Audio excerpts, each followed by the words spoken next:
The Crown of Thorns is a very hardy succulent plant that can flourish throughout the year in the right climate and conditions. If you want to learn how to care for it, keep watching this The Daily Eco video, where we provide a complete guide to its cultivation and care.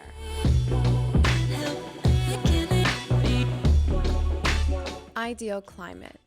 Due to its original tropical habitat, this plant does not withstand low temperatures or very hot and dry summers. The Crown of Thorns should ideally be kept at a temperature between 20 and 35 degrees Celsius. Cold winters can hurt or even kill this plant, so we should never expose it to temperatures below 5 degrees Celsius. Proper location and light. This plant does best and produces more flowers when it is fully in the sun, even in hot climates. So you should find a location as sunny as possible. Keep in mind that if your plant was indoors and you move it outdoors in direct sunlight, at first it may suffer from some burns on certain leaves. However, in a few days or weeks, the plant will adapt and recover quickly. Irrigation.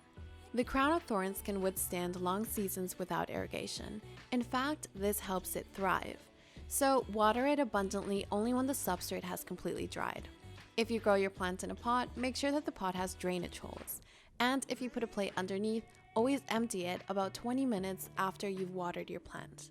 Likewise, we recommend that in winter, you spread the waterings even more, especially if the temperature is low, since the humidity in the ground can do a lot of damage in conjunction with the cold.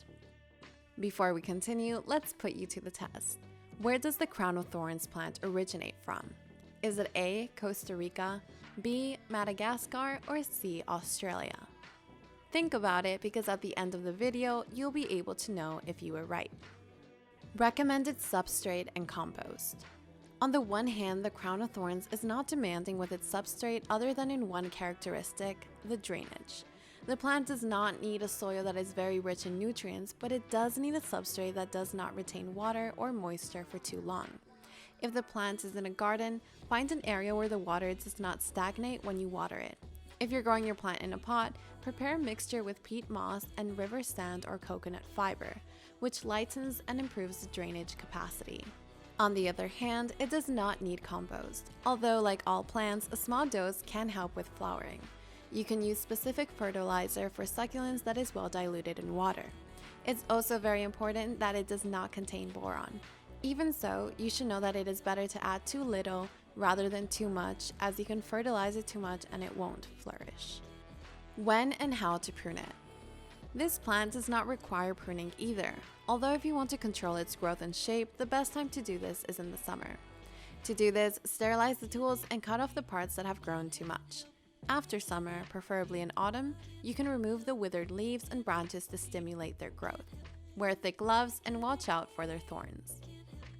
How to reproduce the Crown of Thorns. The most common method is to reproduce it via cuttings.